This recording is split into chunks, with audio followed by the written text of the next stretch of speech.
Hello friends, मैं हूँ धना करूँगा और मैं पहुँच गई हूँ भागवत कथा में। तो हम लोग भागवत कथा में गए हैं, पापा और मैं। तो देखिए यहाँ पे, और यहाँ पे आप देख सकते हो, और धूप भी आ रखी है, मतलब धूप बहुत तेज़ है आज। और देखिए फ्रेंड्स, और मैं जा रही हूँ आगे। पापा बैठ गए हैं उधर ही कुर्सी में, बैठ गए हैं, और मैं जा रही हूँ आगे जहाँ लेडीज़ लोग बैठे हुए हैं, तो उधर। लेकिन क्रोध को पाले जाते हैं हृदय में भरे जाते हैं। पति पत्नी में झगड़ा हो जाता है, महीनों महीनों तक एक दूसरे का मुंह देखना नहीं चाहता, अबोला हो जाता है,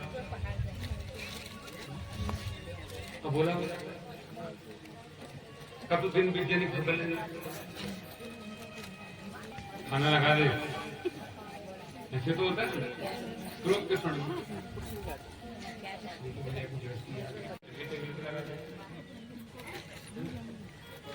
दोनों एक दूसरे को पर्ची में लिख के काम करना, वो ये चाहिए तो लिख के चिपका। पत्नी को कुछ चाहिए तो ये खाना बन गया, खा लो, रोज पता ना खाली डाइनिंग टेबल में ठंडी पड़ी देर हो पड़ा, करेंगे बोलना तो है चुप। ऐसे करते करते क्या हुआ, पति देव को ना कहीं बाहर जाना था, ऑफिस के काम से, ऑफिस से तो उन्होंने पतिदेव ने पर्ची में लिखा, मुझे कल सुबह 4 बजे की गाड़ी से दिल्ली जाना है, तू मुझे 3:30 बजे उठा देना। पर्ची में लिखा, और पत्नी की तकिया के नीचे रख दी, पत्नी सोई। अब सुबह सुबह पतिदेव चिल्लाया जोर से, तकिया उठाया, देखते तकिया के नीचे रखा था, मैंने लिख कर कि मुझे 3:30 बजे उठा देना, फिर उठाया। पत्नी कुछ बोली नहीं, धक्का मार करके पतिदेव के सिराने में गई, तकिया उठाया और वहां पर कागज रखा था, उठो 3:30 बज गए हैं।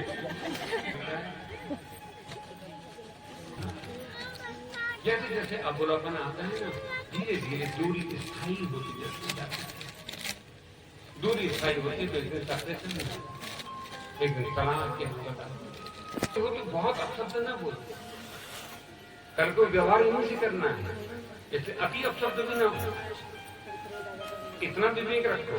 और तो भी काम नहीं करता विवेक, अब क्रोध आ ही रहा है, कोई इलाज ही नहीं है, तो क्या करो, जिसको बहुत क्रोध आता है ना, उसकी पॉकेट में दर्पण है, एक उपाय है दर्पण। क्यों? क्योंकि क्रोधी व्यक्ति सदा दूसरे को सीधा दिखाता है। जब पहले अपना मुंह देख के क्रोध के समय में दूसरे को उसकी जेब में रखो, जैसे क्रोध आए तो निकालो दर्पण, मुंह दिखा दो, सीधा दिखा दो, देख अपना मुंह। क्योंकि क्रोध के क्षणों में आप असुंदर हो जाते हो, और असुंदर होना कौन चाहता है? सुंदर देखने के लिए तो कर रहे हो, और क्रोध आता है तो सुंदर हो जाते हैं। क्यों? क्योंकि क्रोध के क्षण में व्यक्ति काला हो जाता है। काला दिखना कौन चाहता है? सब गोरा ही दिखना चाहते हैं, इसलिए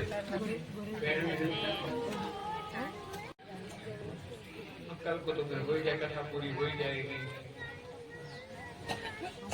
बहुत देर तक रात मुसाफिर हो, तुम भी मुसाफिर है, हम भी। गोविंद तो मिस करोगे नहीं कई दिन तक तो हमारे पहाड़ में पूरी निशास लगता है, कथा पूरी हो जाएगी तो निशास लगता है। शुरू में तो हम रो पड़ते थे रात की कथा कि हम कल से क्या करेंगे, दूसरी कथा में थोड़ा गैप होगा तो और अभी हमें ठीक है, ठाकुर की पूरी है।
अब तो हो गया गोवर्धन।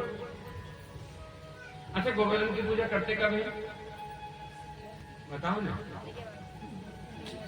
दीपावली के अगले दिन, मतलब रात को तो पूजते हो लक्ष्मी, जब अंधकार जाते होता है अंधेरे में पूजा करते लक्ष्मी की, और जब उजाला होता है, जब चित्त में प्रकाश बढ़ता है, तब याद आता है नहीं नहीं नहीं, वास्तविक धन तो गोबर ही है, गोबर ही वास्तविक धन है।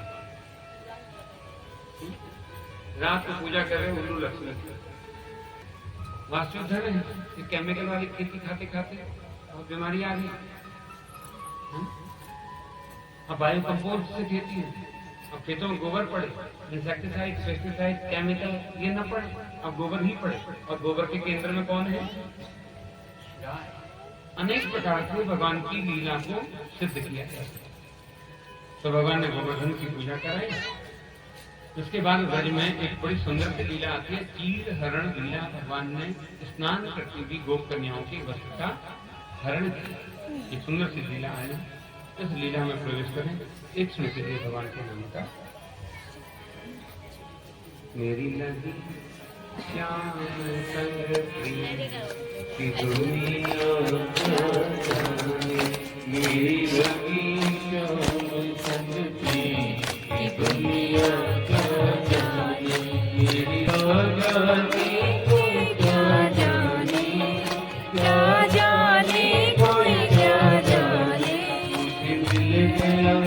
मुझे मिल गया, मुझे मिल गया मन का दुनिया क्या जाने, मुझे मिल गया मन का दुनिया क्या जाने।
प्रथमे मासे नंद व्रज कुमारिका। हेमंत ऋतु का आगमन हुआ और नंद गांव की जो कुमारी कन्याएं हैं, नंद व्रज कुमारिका, वो योग्य वर की प्राप्ति के लिए प्रातःकाल उठी। ब्रह्म मुहूर्त है और प्रातःकाल ब्रह्म मुहूर्त में सब यमुना के तट पर पहुंचे ताकि अपनी कुलदेवी कात्यायनी का पूजन करके योग्य वर की प्राप्ति कर सके। उसके लिए तप करें, साधन करें। और देखिए अनादिकाल से बेटियों को योग्य वर मिले। आपको बेटे के लिए भी चिंता हो गई कि योग्य कन्या मिले, दोनों एक ही बात हो रही है। माता पिता भी चिंतित है, वर के पिता भी चिंतित है, मर्द परिवार भी चिंतित है, योग्य परिवार में। तो जिनको योग्य पति चाहिए, जिन कन्याओं को, वो इस मंत्र का आश्रय है। तब बोले हेमंते प्रथमे, सबसे शुरू होता है हमारी पूजाग्नि पूर्णिमा आज है, शरद ऋतु की पूर्णिमा 6 अक्टूबर को 7 से हेमंत ऋतु का आगमन हो गया। तो पूजाग्नि पूर्णिमा के बाद हेमंत ऋतु आ जाता है। तो हेमंत के प्रथमे जनकनंदिनी बाग में खड़ी खड़ी राम देखे सिया को, सिया राम को, चारों दोनों एक दूसरे को देख करके स्तंभित हो गए, खड़े हो गए।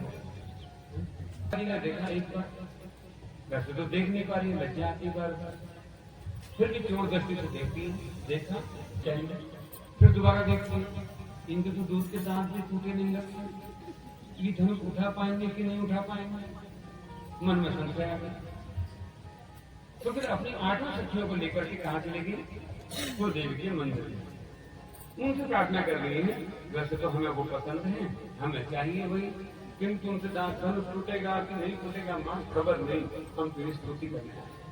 तो सीता जी ने पहले पार्वती की स्तुति करी, मंदिर में जाके मान का कटोरा नहीं करता, पहले स्तुति करी, तब जाके प्रसन्न होती।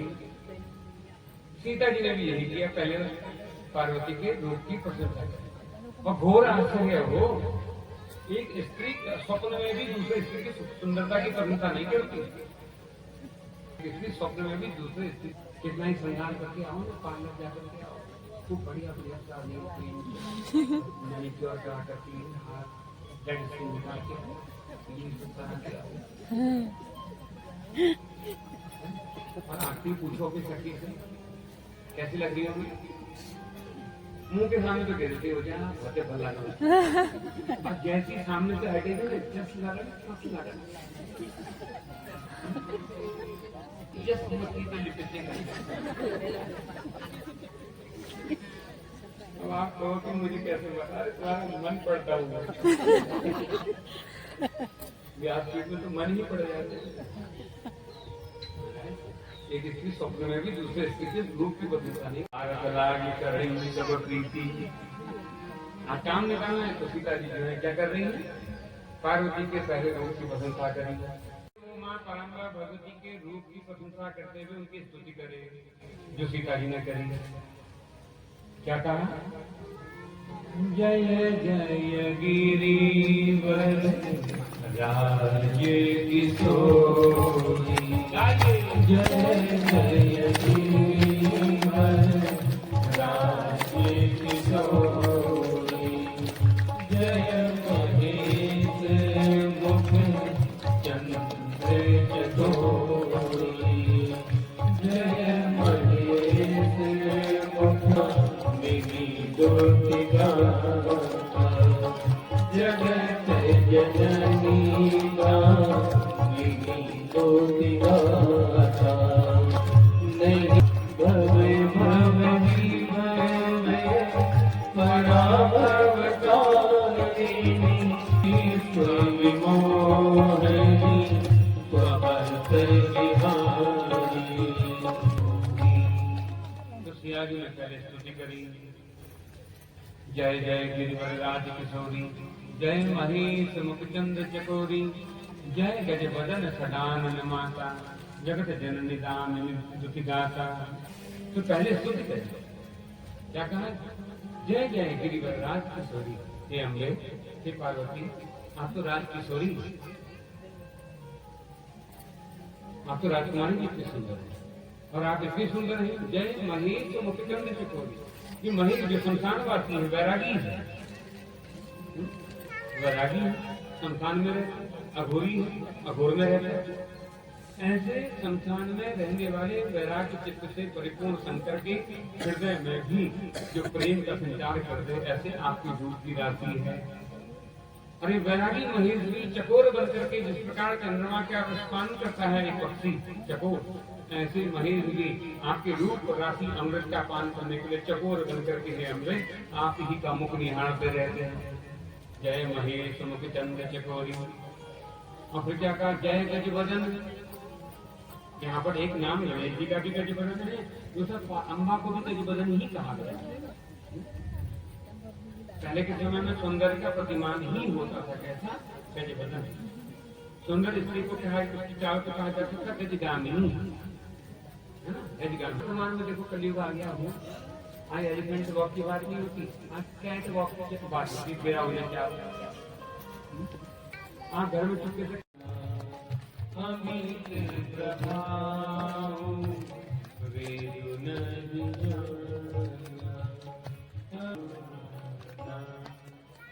नहीं तब आदि मध्य है अम्बा। सीता कहते हैं पार्वती से, हे पार्वती, आपका कोई आदि मध्य और अंत नहीं जानता। इस पूरी सृष्टि में न ब्रह्मा, न विष्णु, न महेश, ये तीनों भी आपके आदि मध्य अंत को जानने में असमर्थवान है। नहीं तब आदि मध्य अवसान, और आप वहीं से बल पा करके शंकर जगत का संहार लीला संपन्न करते हैं। नहीं तब आदि मध्य अवसान, अमित प्रभाव वेद नहीं जाना। अमित प्रभाव वेद नहीं जाना। हे अम्बा, ये वेद भी सहस्त्र से यदि आपकी स्तुति करे तो भी आपकी लीला को, आपके गुणों को ये वेद भी गाने में असमर्थवान है। ये वेद अब बात रखी क्यों? क्योंकि जैसे सीता जी को प्रमाण मिल गया कि मां खुश है, प्रमाण कैसे मिला? तो सिया जी ने अम्बा को माला पहनाई थी ना, माला टूट करके गिर गई। जैसे माला टूट के गिरी, सीता जी को लगा कि मां ने स्वीकार कर लिया। देखो कभी हम भगवान को माला चढ़ाते, माला टूट जाती है, बड़ा शोक मनाते, माला टूट गई, माला टूट गई, फिर गांठ लगा के चढ़ाते तो हो, लेकिन दुखी हो जाते, क्यों टूटी होगी। कई बार उनके लोग को कौन रहते, माना कि आज बड़ी इच्छा की भगवान को माला पहनाने की, हमने सुंदर सी माला बनाई, भगवान को पहने, माला टूट गई, कुछ अनर्थ तो नहीं हो रहा। कुछ जो कहते हैं भगवान दिया जला के आरती करते करते दिया बुझ गया, कुछ अनर्थ तो नहीं होगा। शुभ संकेत कहेगा जी, शुभ संकेत। जिस समय माला टूट जाए समझना ईश्वर ने स्वीकार कर लिया है, तुम्हारे लिए अभी स्वीकार कर लिया। भगवान की पूजा में कुछ भी ऐसा नहीं है जो निरर्थक होता है, जिसमें संशय करना रहता। तो माला गिरी तो सीता जी को लगा कि अम्बा प्रसन्न है, अब अपनी बात कर सकते। तब सीता जी ने अपने मन की मांग रखी, और क्या मांग रखी? मनुजा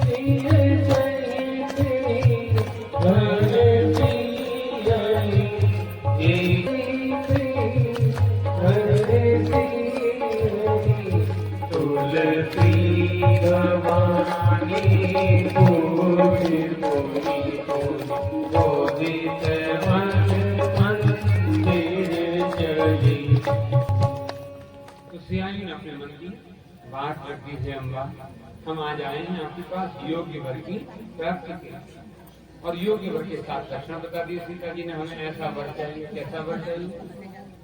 मिला ही सोवर सहज सुंदर सामरो करुणानिधान सुजान शीत। वर के लक्षण बताएं आपको, कैसे होते हैं योग्य वर।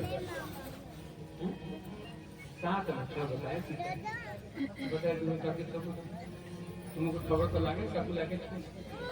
जिसके पास में 7 लक्षण है ना, वही पति है, बाकी सब वनस्पति है। सुंदर सांवरो करुणानिधान सुजान शील और स्नेह, जिसके पास में 7 गुण हैं वही पति है। तो पहला लक्षण क्या है? सहज। पति कैसा होना चाहिए? सहज, मतलब पत्नी को अपने मन की बात बताते समय भय न लगे, तो नाच में बैठा रहता है, बताएं कि भयभीत रहती है पत्नी मन की बात रहती है। क्या कथा में अच्छा लगता है, नष्ट करने के लिए लगे पड़े शत्रु। सनातन का आज तक बल इसलिए रहा क्योंकि यहाँ परिवार बने रहे, और परिवार के केंद्र में दाम्पत्य है, और संसार का जगत का कोई सबसे मधुर संबंध है ना, वो दाम्पत्य ही है। जैसे कि आपसे कहें पूछे तो सब कहेंगे माँ, किंतु माँ चले जाती है नहीं कहीं तो भी जीवन ऐसे ही चलते रहता है। किंतु विचार करिए, पति चला गया है तो जीवन क्या वैसे ही रहता है जैसे माँ के महत्व नहीं रहने पर भी रहता है। जिसके जीवन से पति चला गया हो ना, उससे पूछो जीवन में खो क्या गया।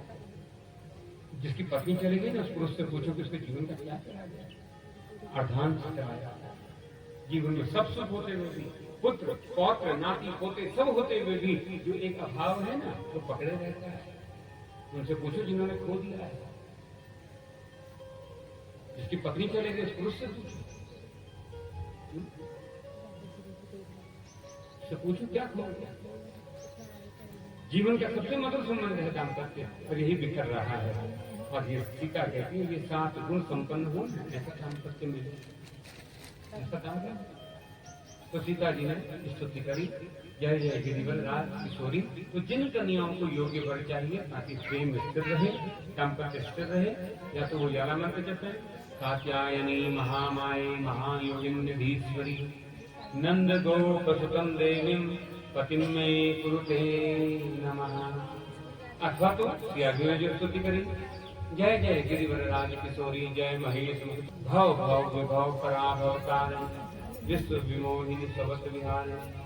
और फिर याचना करो, मनुजाहि राजे मिलन सोवर सहज सुंदर सोवरो करुणा विधान सुजानु की तनिक जानत रावरो तेरी बोलित मन मंदिर। तुलसी भवानी पूज कोनी कोनी कोनी कोनी बार बार कब जपना है? हेमंत पद्मई मास, जब हेमंत ऋतु आए। हेमंत ऋतु में माँ कात्यायनी का पूजन करते हुए कुमारी कन्याएं योग्य वर की प्राप्ति के लिए अम्बा से प्रार्थना करें और इस मंत्र का जप करें। या तो भागवत का मंत्र जप में कात्यायनी माँ माई, अथवा तो मानस में से ये पंक्ति तुलसी आदि ने कही।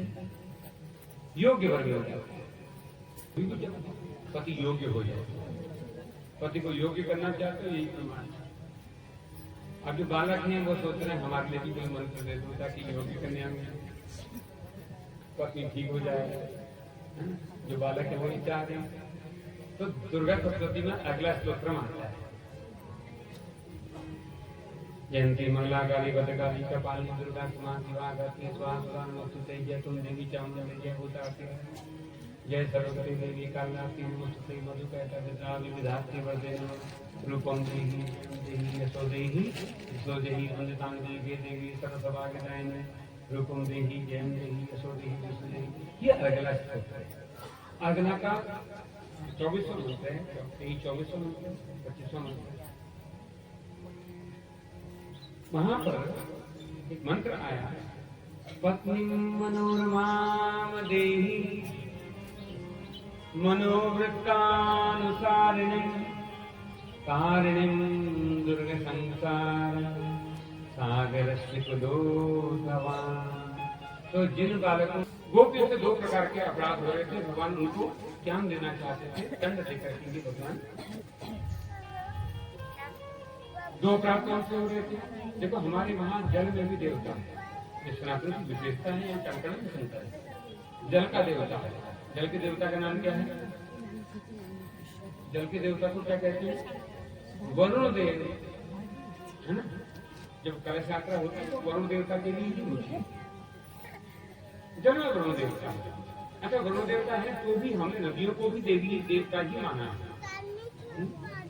ब्रह्मपुत्र ब्रह्मा का पुत्र है, नद है, गंगा नदी है, लेकिन देवी है माँ। यमुना जो है भगवान की पत्नी कालिंदी है, देवी। तो देवी देवताओं के सन्मुख नग्न नहीं जाएगा था पहला धार्मिक अपराध हुआ। दूसरा लौकिक अपराध है, इस प्रकार तीर्थों में नग्न स्नान करना।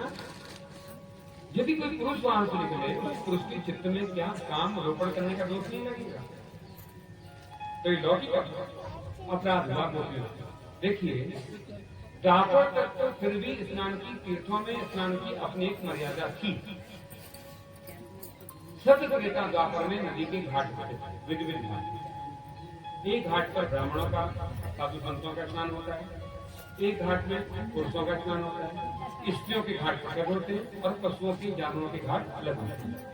आज कलिकाल आ गया महाराज, भगवान जानते हैं कलयुग का अंतिम समय है, 150 वर्ष आयु बची है द्वापर की, इसके बाद कलयुग ही आएगा। यदि कलिकाल में भी इस प्रकार स्त्रियां तीर्थ के जल में नग्न स्नान करेंगी तो किसी पुरुष के चित्त में काम रोपण करने का दोष लगेगा। यहाँ वस्त्र पुरुष भी बोलना बंद कर दें, बड़े बड़े धर्माचार्य बोलना बंद कर दें। बड़े बड़े धर्माचार्य बोलने में कांपते हैं कि कैसे कहें कि वस्त्र की एक महिमा होती है। तुम्हारे वस्त्रों को नहीं, मैं अपने वस्त्रों से बात करूं। क्या मैं इन वस्त्रों को बैठ करके जात पीट कर कथा बांध कराऊं, इन वस्त्रों को लेकर के मदिरा की दुकान पर खड़े हो सकता हूँ? बहुत नीचता भीतर उतर जाए, मैं खड़े भी हो जाऊं तो क्या समाज स्वीकार करेगा? बताइए ना, कौन रोक रहा है? वस्त्र रोक, यही परिचय है, ये पहला परिचय।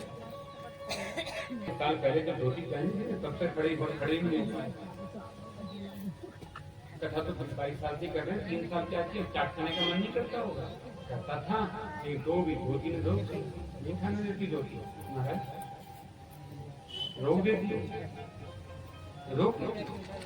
ये वस्त्र की महिमा है। बाकी आचरण तो एक अलग बात है, वो भीतर का है महिमा। तो वस्त्र की महिमा स्थापित कर रहे हैं भगवान। देखो व्यासपीठ है, समय के अनुकूल, समय के प्रवाह में उपदेश देती है व्यासपीठ। वस्त्रों के लिए बहुत महंगी, बहुत ज्यादा फाउंडेशन खड़े नहीं कर रहे। आज बेटियां बैठी हुई हैं, एमएनसी में काम करती है, विदेश जा रही है, विदेश में काम कर रही है, तो कंफर्टेबल, मैं जानता हूँ कंफर्टेबल के लिए जीन्स टॉप होता है, ठीक है। यही मर्यादा है जो हमें समाज में कुशंखल होने से रोकती है। वस्त्र महत्वपूर्ण भूमिका निभाते हैं। जैसे वस्त्रों की महिमा है, कितना भी नकार तो भी वस्त्र की महिमा है। कितना वस्त्र पहनना, कैसा वस्त्र पहनना, कैसा आचरण, पूजा में कैसा वस्त्र चलता है। स्वयं हम घूंघट रखे ना रखें, सर पर घूंघट रखे न रखे, क्योंकि जो देवी की आराधना करते हैं, देवी का श्रृंगार करते हैं ना, जब तक उसके सर पर घूंघट नहीं आता, जब तक उसके सर पर कोई चुन्नी नहीं रखी जाती ना, देवी सुंदर लगती ही नहीं। या देवी सर्वभूतेषु लज्जा रूपेण संस्थिता, नमस्तस्यै नमस्तस्यै नमस्तस्यै नमो नमः। लज्जा उसका आवरण है। हमने अभी देवी की स्थापना करी ना, तो उसके सर पर हमने घूंघट रखा, खूब अच्छे वस्त्र बनाए, बाद में रंगाली उसके सर पर रखा, रखा हमने आंचल रखा उसके सर पर। तो गाड़ी लगाई, सीधे गंगा जी में गए और डुबके लगाई, अपराध है। तीर्थस्थान कैसे किया जाता है? तीर्थ मामले का देवता है, और अपने देवता के दोनों कैसे जाया जाता है? 8 प्रकार की शुद्धि लेकर के जाया जाता है। पूजा में प्रवेश करना हो तो 8 प्रकार की शुद्धि लगती है। 8 पूजा में भी प्रवेश करते हैं। पहली शुद्धि कौन सी? दैहिक शुद्धि, स्नान से होती है। दूसरी शुद्धि क्या है? वस्त्र शुद्धि। अवस्था में गए, अशुद्ध अवस्था में स्नान करें? नहीं, पहले हरिद्वार जाओ, वहां कोई स्थान लो रुकने का, होटल लो, आश्रम लो, जो कोई परिचित का घर हो, जो आपको चले जाना, पहले वहां स्नान करना, दही को शुद्ध करें। उसके बाद नवीन वस्त्र धारण, नवीन न हो तो धुले हुए हो, नवल हो अशुद्ध हो, धुले हुए वस्त्र हो, धुले हुए वस्त्र पहने। अपने वस्त्र समेत नदी के तट गए, वहां वस्त्र नहीं बदलते, तो वस्त्र समेत सचैल स्नान करना चाहिए। सचैल स्नान करना चाहिए। माँ से पहले याचना करो, सीधे पूज में पहले याचना, माँ अम्मा तेरी गोद में, तेरी छाती में पैर समा करो। हे तीसरी के देवता, हे वरुण देव, हमें समा करो। उसके बाद जल लेकर के आचमनीय आचमन करो। राधारी का तेज जल जो है, जब तक अज्ञान है तब तक रास में प्रवेश नहीं मिलता। और भगवान गोपियों को रास देना चाहते हैं, इसलिए भगवान ने उनके अज्ञान रूपी वस्त्रों का हरण किया। अविद्या मिटी, विद्या मुक्त, रास रूपी मुक्ति जीवन में आ गई। तो गोपियों की अविद्या मिटी, तो अब कुलदेवी का पूजन किया। जैसे मंदिर से बाहर आई, भगवान ने उसमें वचन दे दिया, सरलदास सरसिजो दर श्री मृषा दृषा सुरतनाथ ते सुनित दासिका वर बने भगवान ने वचन दे दिया कि शरद ऋतु की पूर्णिमा में मैं तुम्हें रास दूंगा। गोपियां प्रतीक्षा कर रही है, वर्ष बीता। आज शरद ऋतु की पूर्णिमा आई। शरद ऋतु की पूर्णिमा अर्थात वो कोजागरी पूर्णिमा है। आप जानते हो ना कोजागरी पूर्णिमा? उस रात्रि में चंद्रमा का पूजन करते हैं। रजत पात्र में जो भी संभव हो उस पात्र में खीर अर्पण करते हैं चंद्रमा को। एक छलनी रख करके रात का खीर ऊपर रखी है। शरद ऋतु की पूर्णिमा, रास पूर्णिमा। देखो हमारे को दो पूर्णिमाएं बड़ी महत्व की, एक है गुरु पूर्णिमा, एक रास पूर्णिमा। 12 पूर्णिमाओं में दो पूर्णिमाएं बड़ी महत्व की। आषाढ़ी पूर्णिमा में आकाश मेघाच्छन्न होता है, मेघ से भरा, वासना के बादलों से ढका हुआ आकाश, और उन वासना के बादलों को चीर करके जो चंद्र प्रकट होता है ना, उसे कहा गुरु पूर्णिमा। आषाढ़ी पूर्णिमा है गुरु पूर्णिमा। दूसरी पूर्णिमा है शरद पूर्णिमा। और भगवान कौन है? पूर्णेन्दु सुंदर मुखादर नेत्रात्। किससे तुलना करें? पूर्णेन्दु सुंदर मुखा, इंदु कहते चंद्रमा, इंदु का अर्थ है चंद्रमा। क्या है? कलंक से युक्त है। तो क्या कृष्ण में भी कोई कलंक? नहीं। ये शरद ऋतु की पूर्णिमा का जो चंद्रमा है ना, ये मध्य रात्रि के क्षणों में योग माया उपाश्रित भगवान पिता रात्रि। पिता कौन है सृष्टि के? ब्रह्मा। और यहाँ क्या कह रहे हैं सुखदेव? अब पिता रात्रि ही, पिता की रात्रि नहीं, क्योंकि पिता की ब्रह्मा जी की रात्रि में काम का प्रवेश हो जाता है, किंतु रात में काम का प्रवेश नहीं होता। रात में देवताओं को प्रवेश नहीं मिलता। राम को रात में किसी स्त्री किसी पुरुष को प्रवेश नहीं मिलता। तो भगवान अपिता रात्रि ही। तो कौन सी रात्रि है? ये धरती की रात्रि नहीं। इसका प्रमाण क्या है? तो सुखदेव आगे कह रहे हैं, सरदोत्फुल्ल मल्लिका, यमुना के तट पर मल्लिका कमल के फूल खिल रहे हैं। क्या संसार रूपी रात्रि में कमल के फूल खिलते हैं? बताओ ना। रात्रि में कमल बंद हो जाता है, रात्रि में कमल बंद नहीं। कमल सूर्य का प्रकाश पाकर के, प्राय पुष्प कोई भी हो वो सूर्य का प्रकाश पाकर के ही खिलता है, किंतु यहाँ मल्लिका के पुष्प खिल रहे हैं। इसका मतलब है यहाँ की रात्रि नहीं है, तो विशिष्ट रात्रि है। तो भगवान ने अपने निज भक्त अर्थात गोपांगनाओं को महाराज देने के लिए गौलोक धाम से ही रात्रि का आह्वान किया। रात्रि को लेकर के आए, और कैसे लेकर के आए वो भी प्रमाण दे रहे सुखदेव। परीक्षित से कहते हैं, राजा विक्षरंतुम मनश्चक्राय, अपने मन रूपी को चक्र बना करके योग माया उपाश्रित, योग माया का आश्रय लेकर के गौलोक धाम से धरती पर रात उतार करके लाए हैं। तो धरती की रात्रि में रात नहीं हुआ, अपने निज भक्तों को महाराज देने के लिए भगवान अपने निज गौलोक धाम से ही रात्रि को उतार करके लाए हैं, ताकि काम का प्रवेश न हो जाए। रात इसलिए साधारण नहीं है, भगवान की गौलोक धाम की रात्रि में रात होता है।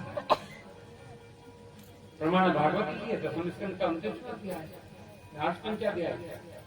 भगवान पिता रात्रि सदोत्फुल्ल मल्लिका विक्षरन्तुम मनश्चक्रे योग माया।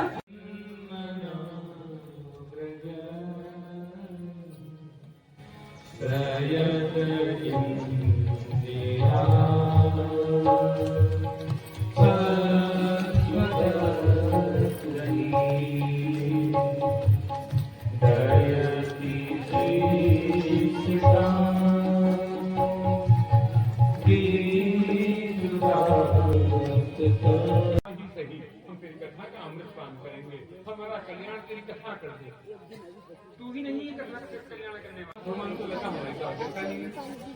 अब आए कैसे? एक बार को और पुकार आए कैसे?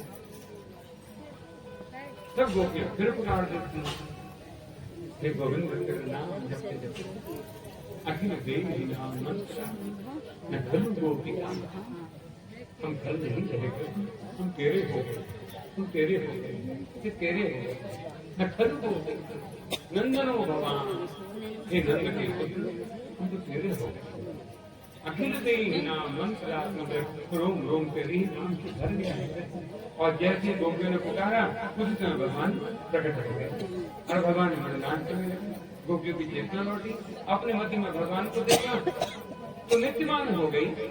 श्री हनुमान जी कहते हैं हनुमत नाटिका में, आत्मा नर्तकः, जो पहले रात में प्रारंभ में देह नर्तन कर रही थी, अब गोपांगनाएं आत्मा नर्तकः आत्म तत्व से नर्तन करने लगी। अब रात उत्तरोत्तर वृद्धि को प्राप्त हो गया। उस समय कैलाशपति महादेव ने देखा, पार्वती को कथा सुना रहे थे, रात का प्रसंग आ गया। पार्वती से कहते थे तुम प्रतीक्षा करो, हम पहले रात में होकर के आते। पार्वती ने हम करा दिया, उसका निर्वहन करेंगे और सारा बजे से सब लोग महाप्रसाद भंडारे के लिए जब हमारे समस्त मामा यजमान परिवार की ओर से, हमारे पूरे ग्राम प्रधान परिवार की ओर से आप सब लोग महाप्रसाद भंडारे के लिए, हमारी व्यासपीठ की ओर से भी आप सब आमंत्रित हैं। तो 12 बजे से महाप्रसाद वितरण होगा तथा का कल प्राण दिवस होगा। कोई भोज से पहले 9 कन्याओं का पूजन होगा, तो 9 कन्याओं की व्यवस्था समाज करेगी। कन्या पूजन करने के उपरांत फिर ब्रह्म भोज, ब्राह्मण भोज और अतिथि भोज ये सब उसके बाद 12 बजे से प्रारंभ हो जाएगा। तो कल का पूजन 7 बजे से होगा, कथा जो है वो 10:30 बजे तक कथा होगी, 10 बजे से यमुना की तीर का रात जो है, रात जो है, रात जो है, यमुना की तीर का रात जो है, रात जो है, रात जो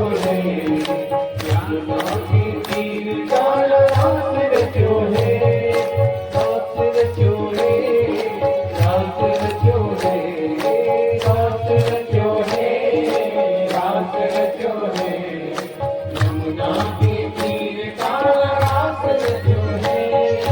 राधा राधे कृष्ण राज राज गोपी जने, राधा राधे कृष्ण राज राज गोपी जने, हरे राधा राधे बोलो बोलो राधे राधे, राधा राधे कृष्ण राज राज गोपी जने, राधा राधे कृष्ण राज राज गोपी जने, गोपी मन में उबल गयो सखी पावन वृंदावन, गोपी मन में उबल गयो सखी पावन वृंदावन।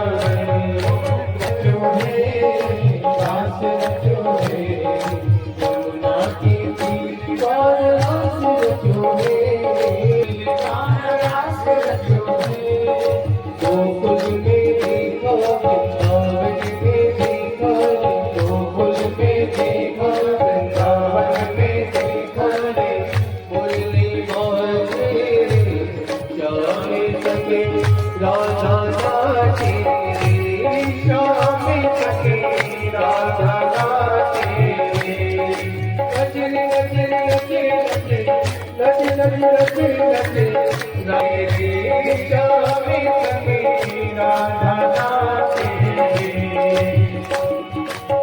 चंद्र किरण का श्याम सलोना, दो आंखें कजरारी, ओ चंद्र किरण आंखें कजरारी, ओ कुमक कुमक नाचे गोपियन की संगे, जग का पालनहारी, ओ कुमक कुमक नाचे श्याम संगे राधा नाचे,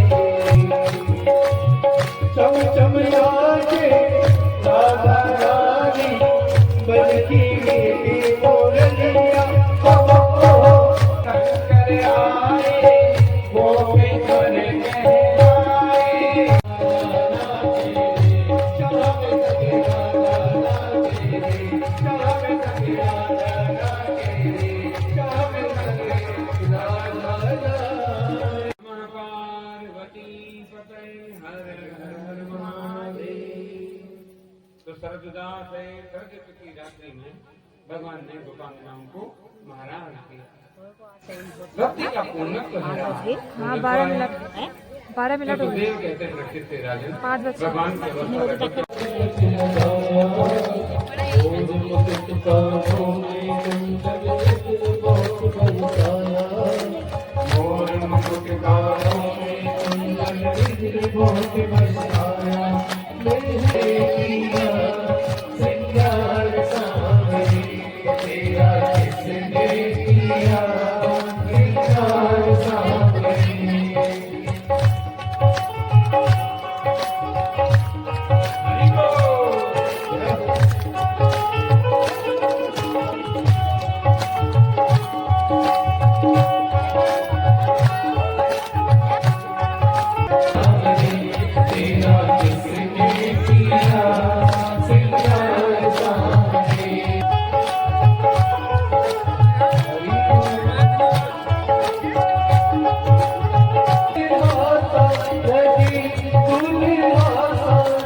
यहाँ ब्राह्मण देवता के हाथों भगवान ने रुक्मिणी को आश्वस्त किया था।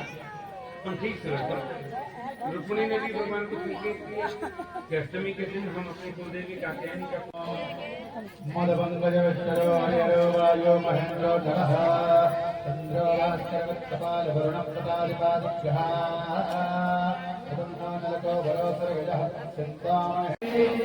आप सबको भगवान के प्रथम विवाह की तो रुक्मिणी के साथ भगवान का प्रथम मंगल विवाह सुंदर के आसन पर युगल प्रकार विराजमान है और पूरे भक्तजन प्रेम से भर के मंगल गीत गा रहे हैं। आप सबको विवाह की बधाई देते हुए यहाँ पर कथा को विराम देते हैं। मुकुट तिरमोरी का मेरी चिट्ठी चोरी का तुझे न देना देना तुझे न देना देना तुझे न देना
तुझे तो पहले कोई दीवानों ने मिटाने दीवानों ने मिटाने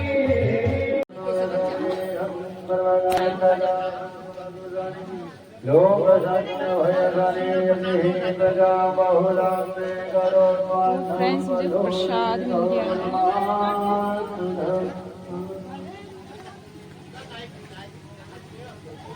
मोती बड़ी प्रिय